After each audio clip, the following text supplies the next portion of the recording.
Почитувани гледачи, јас сум Лилијана Симуновска, а ова се регионалните вести. Со информациите започнуваме веднаш. Со света архиерејска литургија со голем водосвет и испуштање на крстот во црковниот базен, утрово во црквата Света Богородица во Тетово се прослави празникот Водокрст, ден пред големиот христијански празник Водици. Започнаа чествувањата на богојавленските празници со денешното одбележување на Водокрст, денот пред големиот христијански празник Водици. Традиционално во православниот храм Света Богородица во Тетово, по повод празникот Водокрст, се ослужи света божествена архиерејска литургија, на која чиноначалствуваше митрополитот на Тетовско-гостиварската епархија, господин Јосиф, во сослужение на повеќе свештенослужители. Возлюбени браќа и сестри, и ние денешните христијани не треба да се разликуваме од оние што пристапиле да бидат крстени од претечата Јован, како и од сите низ христијанските векови вистински подготвени да ја примаат оваа света тајна. И денес е потребно да се измениме, да се поправиме и да се покаеме. Овие услови и денес се неопходни за да можеме да го доживееме богојавлението, богојавувањето и Јовановата порака покајте се, бидејќи и нас ни е упатена. А тоа подразбира да бидеме благочестиви христијани, подразбира да бидеме милосрдни, да имаме повеќе љубов, поголема вера, попостојана надеж, да проштеваме и секогаш да помагаме.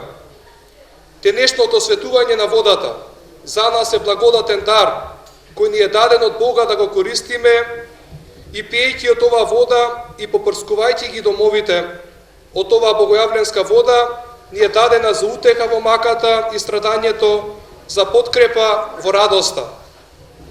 Денес, слушајќи го гласот Господов над водите, гласот на Бога, кој е упатен до сите народи и генерации во сите времења, да се радуваме зашто навистина Бог се јави. Бог се јави и честити векови да ни е празникот за многу години.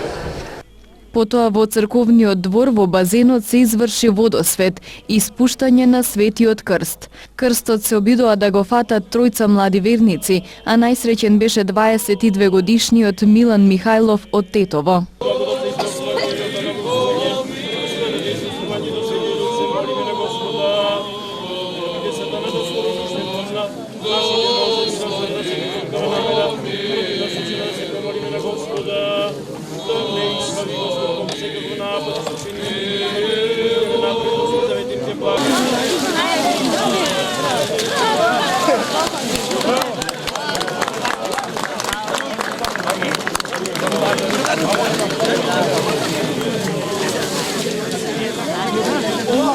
Се викам Милан Михајлов, имам 22 години, сум студент. Ова е трет пат како скокам по крстот и годинава мене ми се посреќи, јас го фатив крстот. Би сакал да ми донесе здравје, мир, беричет на мене, на моите најблиски, како и на сите останати. Традицијата крстот да се спушта на празникот Водокрст во црквата Света Богородица е востановена во 1987 година.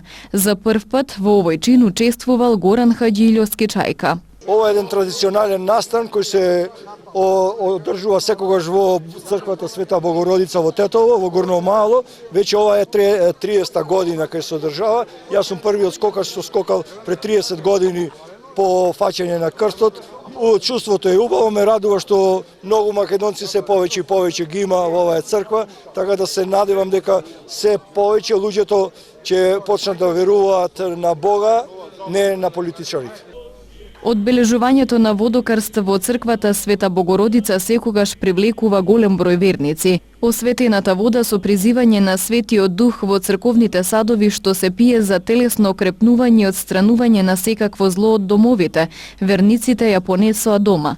Во црковниот двор верниците беа послужени со топла ракија и чај. Празнувањето на Водици продолжува и утре со спуштање на осветените крстови во црковните базени и реки.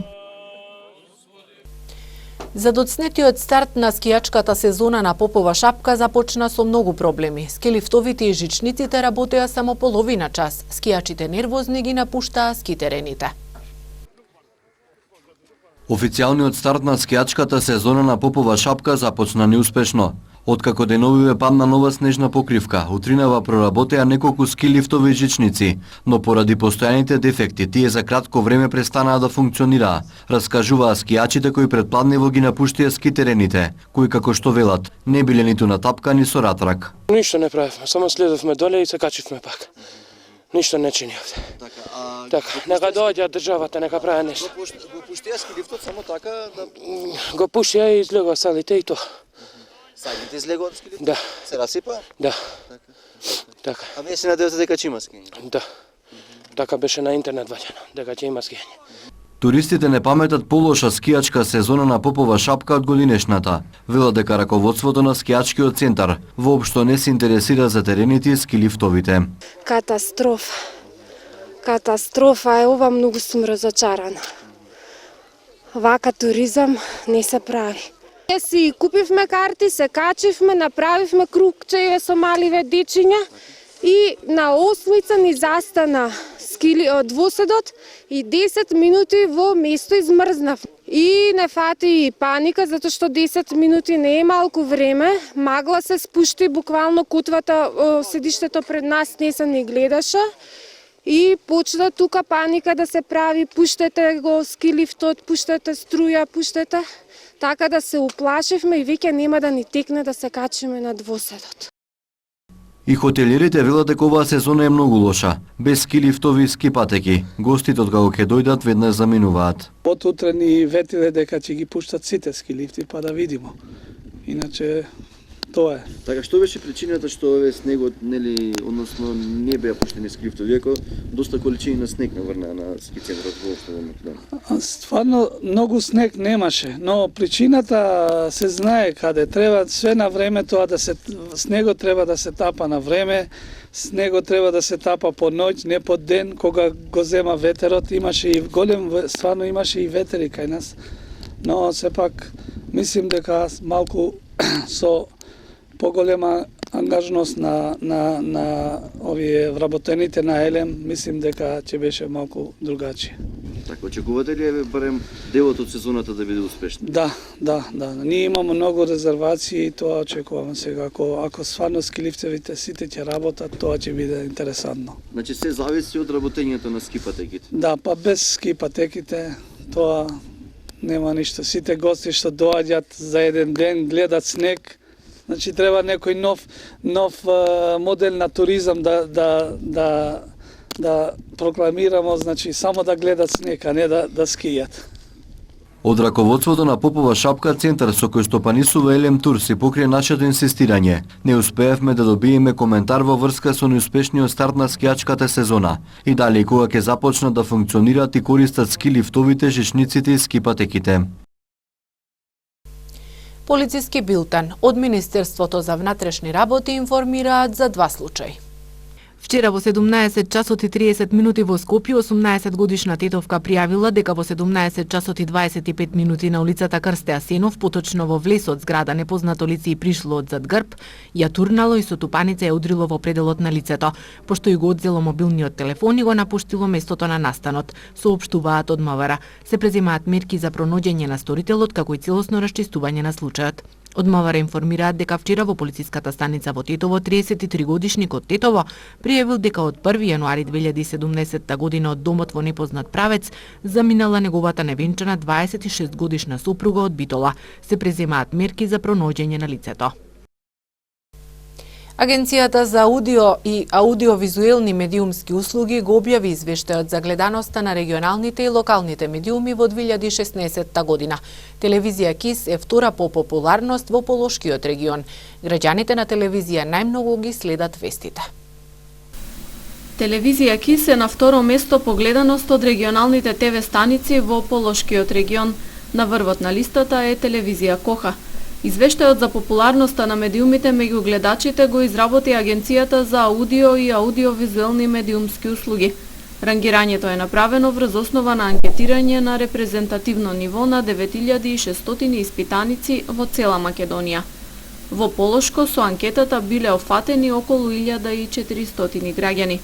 Граѓаните одговарале на прашања кој регионален или локален медиум го гледале во текот на минатата седмица и ден пред анкетата. какви содржини најчесто гледаат на ТВ и слично. Просечен дневен досек на КИС телевизија е 2,28%, со што се впишува на второто место, додека првата ТВ Коха има дневен досек од 7,11%. На неделно ниво гледаноста на ТВ КИС е 9,1%, прворангираната Коха стигнува до 33%, додека телевизиите што се наоѓаат на трето и четврто место имаат по 1 до 2% гледаност. Според националната припадност на анкетираните, 66% од гледачите на ТВ КИС се македонци, 31% албанци и останатите припаѓаат на други заедници. Половата структура кажува дека 52% од гледачите на нашата телевизија се од машки пол. На регионалните телевизии граѓаните најмногу сакаат да гледаат вести, 27% од испитаниците го потврдиле тоа. Забавна програма и музика следеле 18%, а најмалку гледани се утрински и програми за деца со по 1 до 2% гледаност. Со збирка на уметнички дела под едно име Континиум, Игор Јосифов ќе разбие културната монотонија во Тетово. Познатиот уметник на светската арт сцена пред тетовци ќе се представи со огнена рефлексија на хартија, дела на ленено платно, стаклени структури и керамичка инсталација. Светски познатиот уметник Игор Јосифов со своите дела и се враќа на Македонија. Веднаш по Скопје на задоволство на уметничките души меѓу тетовци го посетува и нашиот град, изложувајќи негови дела под едно име Континиум. Уметничката галерија во Стариот Амам бил најинспиративниот изложбен простор за Јосифов, за кој се одлучува да ги презентира своите структури, инсталации и проекции. Па Тетово, самиот простор на некој начин беше на покана од Ивана и кога го видов просторот, стварно тотално видов поврзаност со мојата работа и самиот простор инспирира, а и Тетово е ново место каде до сега не сум имал изложба и ми е баш мило да ги представам моите дела тука. Оваа изложба се вика Континиум и сега изложбата што беше во МКЦ во Скопје имаше доста дела и некои од тие дела што беа во таа изложба ќе ги има и овде, а секогаш изложбата се трансформира на некој начин, продолжува, а не се повторува и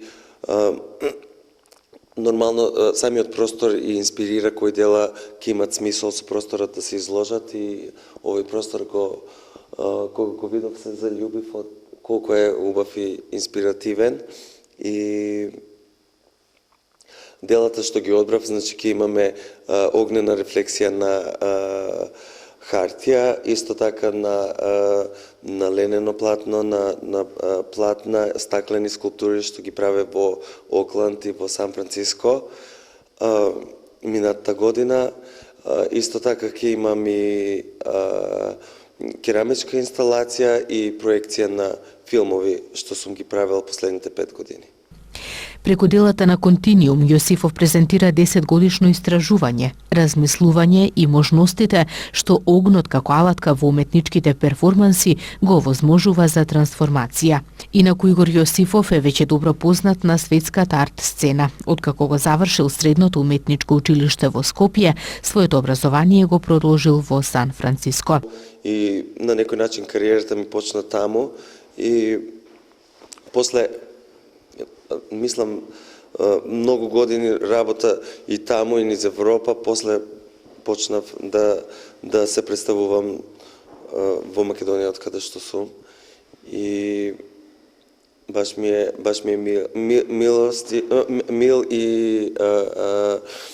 мило и чеив за оваа изложба.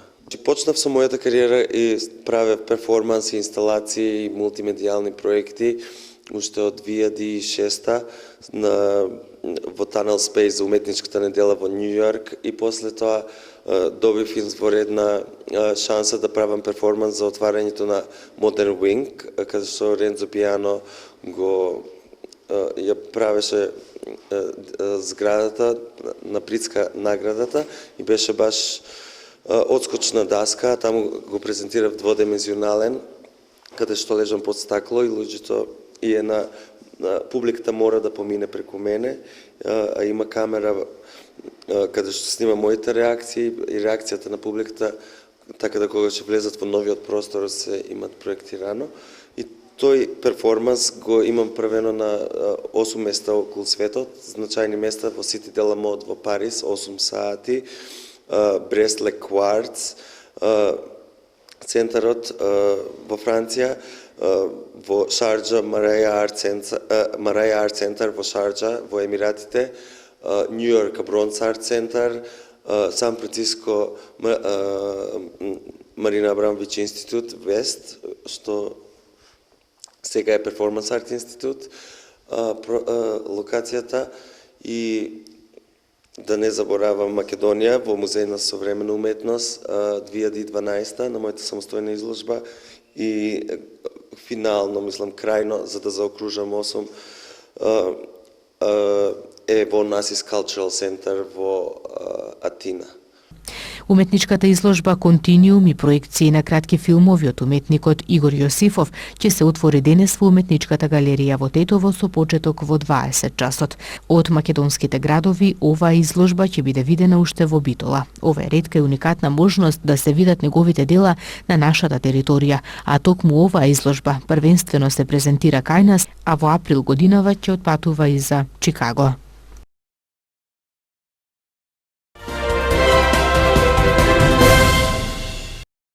Специјалното јавно обвинителство се откажува од обвинителниот акт за предметот познат во јавноста како пуч. Во соопштението што го објави СЈО е наведено дека причина за тоа е што фактичката состојба во тој предмет е во спротивност со доказите и наудите во истражните постапки Таргет и Тврдина. Од СЈО велат дека денеска до Основниот суд Скопје 1 ќе достават поднесок со кој формално ќе се откажат од предметот. Од СЈО појаснуваат дека не можат да застапуваат обвинителен акт кој е во спротивност со доказите со кои располагаат и истрагите кои ги отвориле.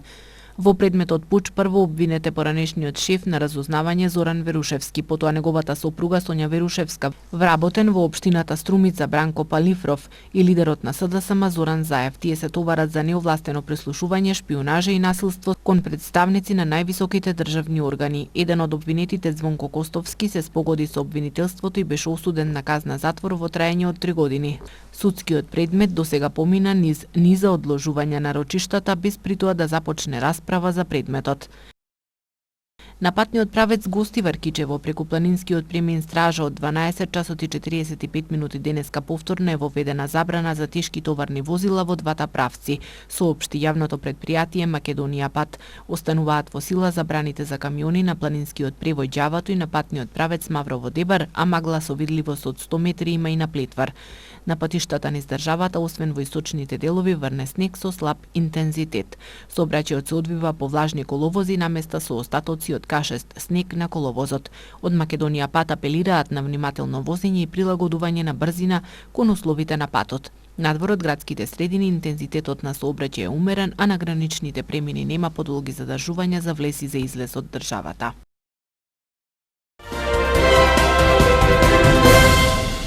Серија од 3 силни земјотреси ја потресоа централна Италија. Првиот земјотрес со интензитет од 5,4 степени Рихтерови се случи во 10 часот и 25 минути по локално време.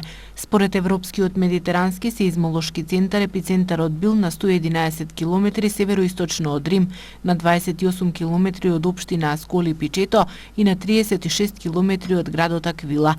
И двете населени места беа погодени од претходните силни земјотреси. Потресот бил на длабочина од 10 км. Во 11 часот и 14 минути по локално време беше регистриран втор земјотрес со интензитет, според различни извори, меѓу 5,6 и 5,7 степени. Потресот беше на длабочина 9 км, а епицентарот во реонот меѓу општините Аквила и Риети, на 109 км североисточно од Рим.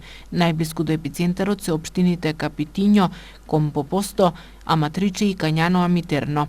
Третиот силен земјотрес со интензитет од околу 5,5 степени регистриран е во 11 часот и 26 минути по локално време. Епицентарот беше на 110 км североисточно од Рим и на длабочина од 40 км во зоната меѓу општините Риети и Аквила. Од безбедносни причини во Рим, каде што беа почувствувани потресите, беа евакуирани патниците од метрото. Италијанскиот десничар Антонио Тајани синоќ е избран за нов председател на Европскиот парламент, соопшти председателот во заминување Мартин Шулц. 63-годишниот Тајани е избран во четвртиот и последен круг на гласање со просто мнозинство од 351 глас, додека за неговиот ривал и сонародник Џани Питела гласале 282 пратеници. Двајцата водеа на претходните 3 гласања, но ниту еден не го доби потребното апсолутно мнозинство. Обраќајќи им се на пратениците, Тајани изјави дека ќе ги почитува сите политички групи. Председателот на Европскиот совет Доналд Туск, кој исто така е представник на десниот центар, му честиташе на Тајани, наведувајќи дека е подготвен да соработува со него. Председателот во заминување на САД Барак Обама 3 денови пред истекот на неговиот мандат донесе одлука за помилување, односно ослободување или намалување на казната на повеќе од 200 затвореници, меѓу кои и транссексуалниот војник Челси Менинг, соопшти Белата куќа. Менинг, чие право име е Бредли, осудена е во август 2013 година на 35 години казна затвор за шпионажа заедно со други службеници по објавување на документи на сајтот на Wikileaks, а според одлуката на Обама од затвор ќе излезе во мај. Сега вниманието се насочува кон самиот Асанж, откако Wikileaks наведе на Твитер минатата седмица дека ако Обама нареди да биде помилуван на Менинг, Асанж ќе се согласи да биде екстрадиран во САД, иако случајот, поведен од Министерството за правда, очигледно е неуставен. Русија соопшти дека на поранешниот разузнавачки соработник на Американската национална агенција за безбедност Едвард Сноуден му е продолжена дозволата за престој во земјата за најмалку 2 години. Овој потек доаѓа од како председателот на САД во заминување Барак Обама ја прииначи затворската казна на американецот Челси Менинг, кој откри доверливи информации преку Wikileaks. Портпаролката на Руското министерство за надворешни работи Марија Захарова синоќа на Фејсбук објави дека Русија ја продолжила дозволата за престој на Сноуден. Сноуден ги напушти САД во 2013 година патувајќи до Хонг Конг, а потоа во Русија, каде беше заглавен на аеродромот во Москва, откако САД го укинаа неговиот пасош, но потоа му беше доделен привремен азил.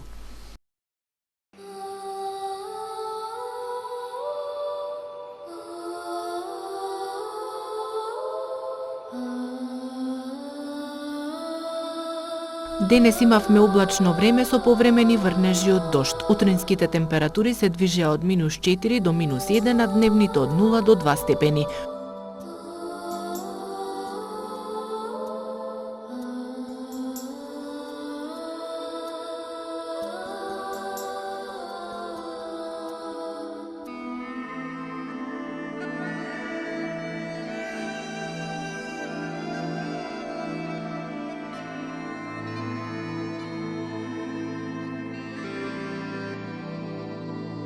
Утре не очекува претежно облачно време со повремени врнежи од снег.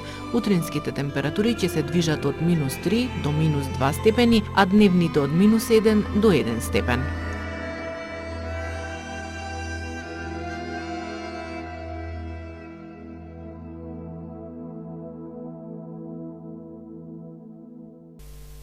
Тука е крајот на регионалните вести. Ви благодариме на вниманието и пријатно.